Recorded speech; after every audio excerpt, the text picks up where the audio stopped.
दोस्तों, चलो अंदाज शायराना। पाप शरीर नहीं करता, विचार करते हैं। और गंगा विचारों को नहीं, शरीर को धोती है। विचारों में बदलाव आहिस्ता आहिस्ता लाना बहुत जरूरी है ना दोस्तों। क्योंकि गंगा स्नान करने से शरीर आपका स्वच्छ हो सकता है, लेकिन जिंदगी में जो कुछ पाप पुण्य की भाषा अगर आप मानते हो, तो ये शायर कहता है कि पाप शरीर नहीं करता, विचार करते हैं। बहुत सोचने वाली गहरी बात है ना ये। और ये गंगा का पानी, आपको लगता होगा कि सारे पाप धुल गए। बिल्कुल नहीं। गंगा का पानी ये आपका सिर्फ शरीर धोता है। इसीलिए विचारों को हमें खुद को धोना पड़ेगा। बुरे विचारों से हमें आहिस्ता आहिस्ता खुद में सुधार लाते हुए ऐसे बुरे विचारों को हटाना पड़ेगा, दिल से, दिमाग से। तो मेरे ख्याल से गंगा स्नान की भी जरूरत नहीं पड़ेगी। बंद किस्मत के लिए कोई ताली नहीं होती, सुखी उम्मीदों की कोई डाली नहीं होती। जो झुक जाए माँ बाप के चरणों में, उसकी झोली कभी खाली नहीं होती, उसकी झोली कभी खाली नहीं होती। दोस्तों, ये चार पंक्तियां मैं फिर एक बार दोहराऊंगा, क्योंकि इसमें जो कुछ भी गहरी चीज बताई है, वो सीधे जाके दिल तक पहुंचती है। और एक छोटी सलाह भी है इसमें। बंद किस्मत के लिए कोई ताली नहीं होती, और सुखी उम्मीदों की कोई डाली नहीं होती। इन बातों को जरूर ध्यान में रख के हमें चलते रहना है। किस्मत खुद को बनानी पड़ेगी, कष्ट करने पड़ेंगे। मेहनत जब रंग लाती है, तो ही किस्मत के किरण आप तक पहुंचने लगते हैं। क्या इस बात पे विश्वास है ना आपको? क्या लेटे लेटे सब चीजें आसानी से मिल सकती है? क्या ऐसी आसानी से मिली हुई चीजों को मेहनत से मिली हुई चीजों जैसा स्वाद होता है? बिल्कुल नहीं। और आगे जाके ये शायर कहता है, और एक आपके स्वभाव में क्या चीज चाहिए?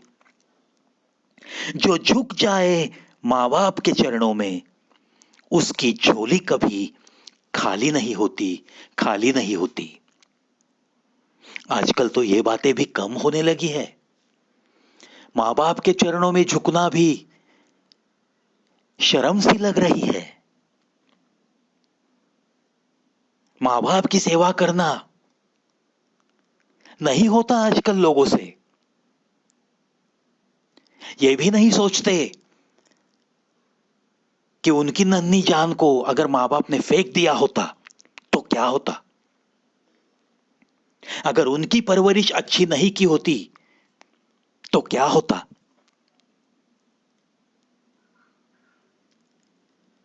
ये ऐसी बातें दिख रही है समाज में। जो माँ बाप के चरणों पे झुक जाता है, उसकी झोली कभी खाली नहीं होती। और ये बात दोस्तों बिल्कुल सच है। वो मंदिर, मस्जिद, गिरजाघर, गुरुद्वारा, ये सारी चीजें बाद में।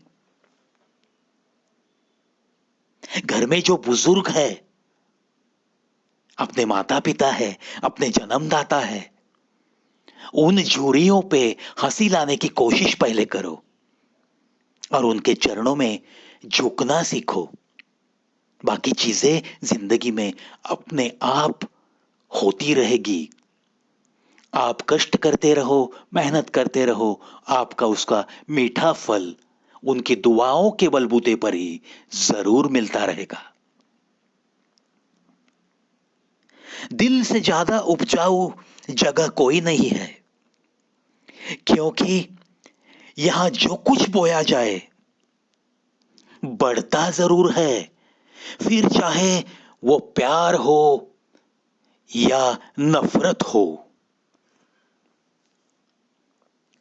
दिल से ज्यादा उपजाऊ जगह कोई नहीं है, क्योंकि यहां जो कुछ बोया जाए बढ़ता जरूर है, फिर चाहे वो प्यार हो या नफरत। दिल में अगर किसी के भी बारे में नफरत रख के आप चलते रहोगे तो आपको जो कुछ अच्छा कर्म करना है उस पर से आपका ध्यान जरूर हटता है। मतलब ये कि नफरतों को दिल में पालकर किसी भी इंसान की एक अच्छी तरक्की नहीं हो सकती। ये चीज भी एक अच्छी जिंदगी गुजारने के लिए बड़ी अच्छी चीज है ना दोस्तों। चलो, जिसके बारे में भी नफरत है दिल में, चलो मिटा दो उस नफरत को, कुछ फर्क नहीं पड़ता।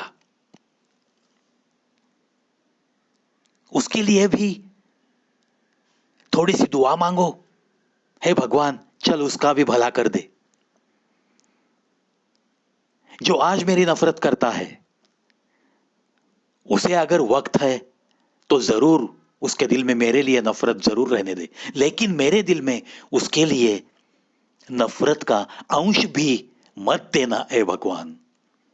ऐसी प्रार्थना करेंगे और अपने अपने कर्मों में बस डटे रहेंगे, चलते रहेंगे। जो कुछ भी हासिल करना है हासिल करके रहेंगे। मन की आंखों से रब का दीदार करो, दो पल का है अंधेरा, बस सुबह का इंतजार करो।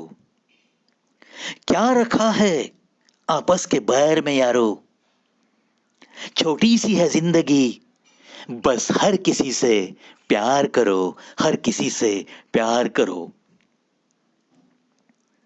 मन की आंखों से रब का दीदार करो, दो पल का है अंधेरा, बस सुबह का इंतजार करो। बिल्कुल दोस्तों, अगर जीवन में अंधेरा आया तो घबराओ मत।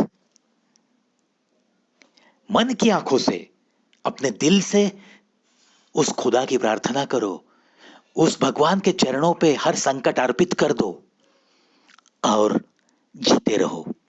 और क्या रखा है आपस के बैर में, छोटी सी है जिंदगी,